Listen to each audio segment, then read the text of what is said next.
Hey guys, and welcome back to Social Studies Project. Today we will be talking about the Berlin Wall. So, what is the Berlin Wall? Why was it built? How was it built? And does it still exist today?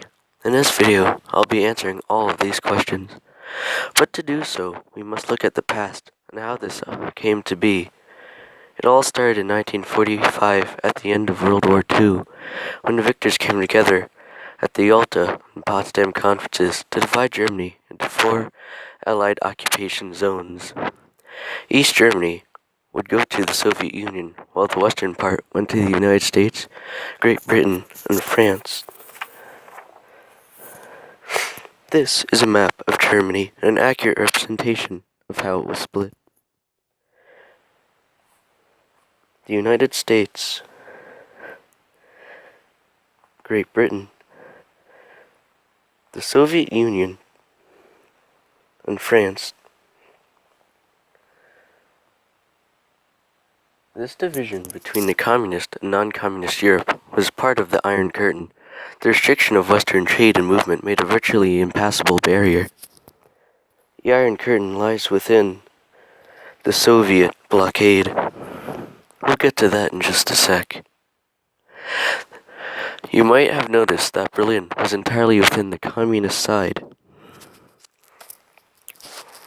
of Europe,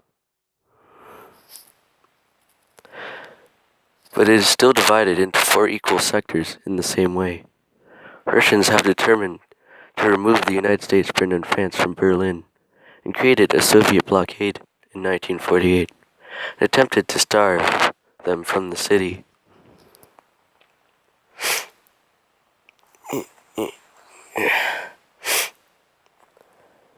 So as you can see, the Soviet blockade blocked off Great Britain, the United States, and France from moving their supplies into Berlin.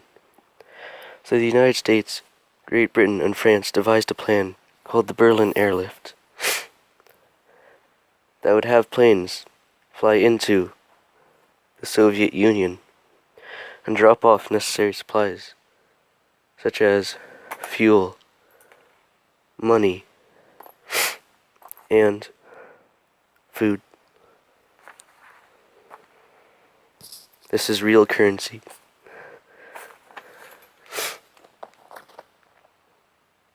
Russians ultimately failed their attempt to stop the United States, Britain, and France because of the dropping of food, fuel supplies, and money to Berlin. The western sector of Berlin was highly contrasted from the economically poorer east, so many German refugees flowed from the east to the west. Between 1945 to 1961, 15 to 20% of the East German population had left to the west. This angered Premier Nikita Khrushchev, so he gave the East German government permission to close the border. On the night of August 12th to 13th, 1961, East German soldiers and police force and volunteer construction workers began construction of the wall using cinder blocks topped with smooth pipe and barbed wire to prevent climbing. It resulted in a wall over 100 miles around East Berlin.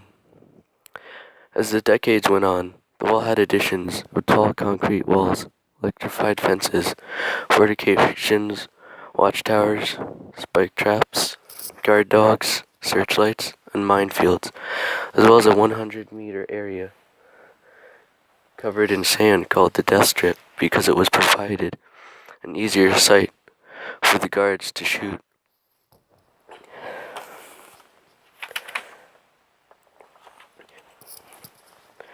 This area around the Soviet Union was the Berlin Wall. It separated father from daughter. It separated twin from twin, and other twin from other twin. And it most certainly made it hard for people whose jobs were in East Berlin when they lived in West Berlin to travel from east to west and west to east. But it was almost certainly more difficult to travel from east to west.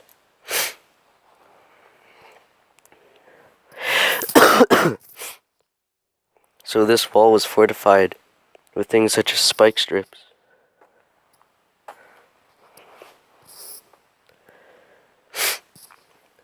guard dogs, and electric fences. They also had searchlights and minefields.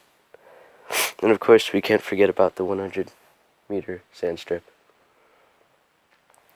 So now, to get from the east to the west, and the west to the east, they had to pass through border crossings such as the checkpoints Alpha, Bravo, and Charlie and apply for a visa, but Eastern Berliners were not allowed to cross in the border. In October 1961, the U.S. Chief of Mission, Alan Leitner, was stopped by German police.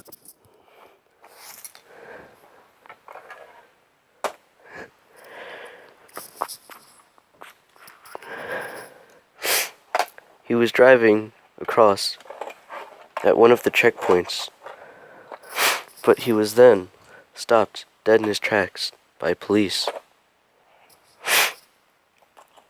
This was a problem because this prevention of access for American officials caused a standoff between American and Soviet tanks at Checkpoint Charlie. Both sides stood each other down for hours, waiting for the other to fire, but the potential for World War III was eventually averted when President John F. Kennedy contacted Nikita, convinced him to withdraw his tanks.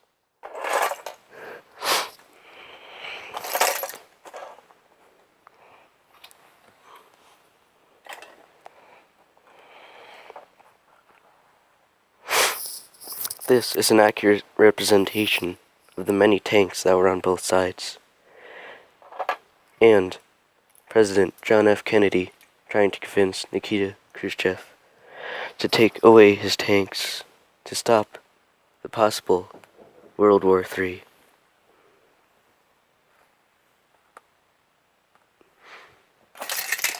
Okay, now, armed soldiers patrolled the wall and would shoot anyone in sight attempting to escape. At least 171 people were killed trying to escape in plain view of West Germans powerless to help. Here is an accurate representation. Since there are many watchtowers and a death strip, it was very easy to get shot for an ordinary person crossing from the east to West Berlin. Oh no. Pow. Oh no, I've been hit. And the corpses were left there to rot, to show other East Berliners how dangerous it was to try to escape East Berlin.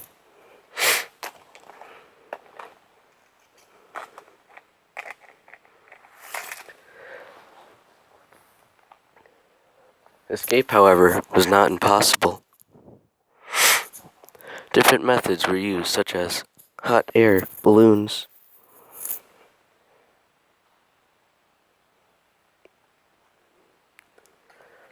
ziplining, tightrope walking, driving in a car,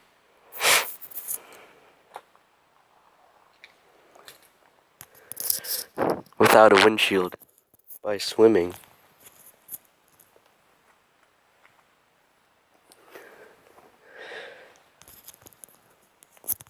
going through a tunnel. This is a hole, you just end up on the other side. Through a window, even though most windows were cleared from the 100-meter strip and had their windows blocked with bricks. But some people even went as far to try to smash through the wall using a stolen tank.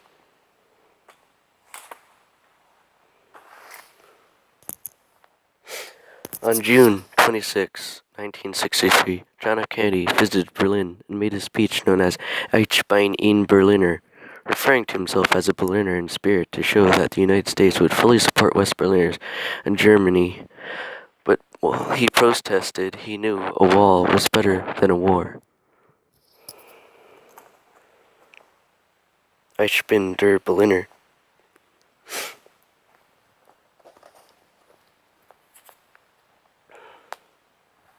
On June 12, 1987, Ronald Reagan arrived in West Berlin at the Brandenburg Gate for its 715th anniversary celebration. In his speech, he challenged Soviet leader Mikhail Gorbachev to tear down the wall. Tear down the wall. No.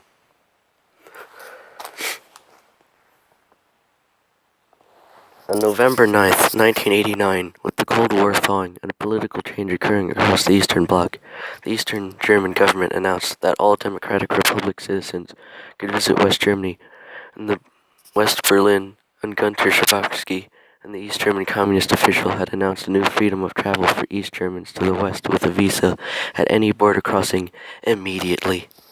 Thousands of East Germans gathered around the checkpoints and the wall and then proceeded to cross the border and climb the wall with the West Germans on the other side.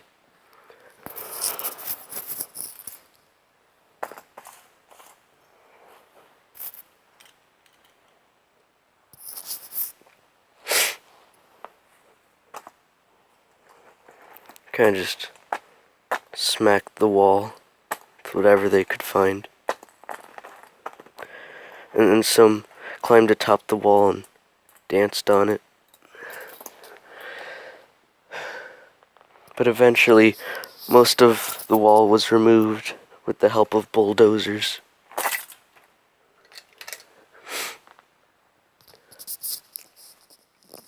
And the reunification of East and West Germany was made official on October 3rd, 1990. The Soviet Union fell soon after, and parts of the wall still stand to this day. As a reminder,